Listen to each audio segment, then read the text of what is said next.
So on this weekend before Valentine's Day, we're talking about love. The love doctor should be here talking about that, right? But loving your vehicle is also important. It's really the key to keeping your car for many hundreds of thousands of miles. And Kenny, the car guy, is here. And Kenny, you say if you want your car to last, you really have got to treat it like a lover. Don't be a hater, be a lover, right? I would agree with that completely.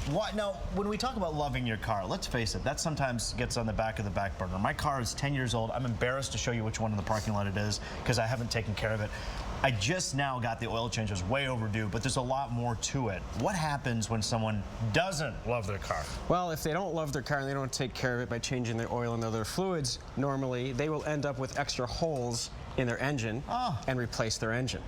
Now this is a hole. Why? This is the hole because the oil was not changed properly and it sludged up inside and the engine locked up. Wow. And while they were driving on the freeway, everything exploded outward. So the person's driving, boom, the car breaks down. Boom, the car breaks down, nothing left. We have to go pick it up and put a new engine in for them. And what do people do, Kenny? They blame the car. They blame the car. I'm never buying a car like this again, but that is correct. Their responsibility. It is absolutely their responsibility. All the cars built today can last for 300,000–400,000 miles if they're well cared for. We have several with over 400,000 miles. Well, since I'm such a lover of my car, even though it's 10 years old, I'd like to wish it a 100,000th anniversary, by the way. It just made that the other day. Very nice. So I did take it in. What else are we doing here? What are we doing wrong? What are we doing right? Well, most of the things you're doing are your fluids and your filters are your most important things to change. And these are fuel filters. This is the old one that caused the car to die. And this is the new one showing how clean it should be. They should be replaced every 30,000 miles. You never see it because it's under the car, so nobody pays attention. Timing belt, which is on most cars, if this breaks, it damages the whole engine. So that should be replaced about every 100,000 miles. You have different filters like the fuel filter. You've got this is an air filter where the engine could not breathe. This is what a new one should look like. I mean, you talk about the health of a human being, lungs, you know, clear, not clear, same thing with your car. It must breathe well, Absolutely. And this car was not breathing well. The fluids tell the story. The fluids are the lifeblood of the engine. Your coolant, clean to dirty, if you don't do it, it'll damage the gaskets inside the engine. Also, it'll damage other internal parts, cause the engine to fail. The transmission, the most expensive repair on the car aside from your engine, should be replaced, dirty to clean. Your belts, if they're not replaced on a normal basis, will leave you stranded on the road. This is interesting. I mean, you can actually see where the grooves have been cut. Correct. Right? This is just deterioration of the rubber because it should be changed every 4 to 5 years, and it has not been changed. All right. These are big reminders to everybody. Big reminders. All right. Battery should be checked every so often. Every oil change, we check it.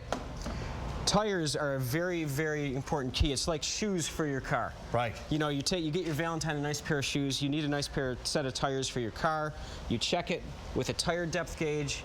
Anything less than 2/32 of an inch, the tires should be replaced. I got to tell you, I got new tires not too long ago, and all of a sudden I noticed the pressure was lower on the tires, and I took it in and I said, I don't understand, I can't keep the pressure up, and they said it was because it's the valve stem. The valve stem, The valve stems can go bad, and they should always be replaced when you put a new set of tires on the car. I learned that recently. I said, why are my tires not working? Also, if your tires are not balanced properly, this could be balanced, but tires are out of round.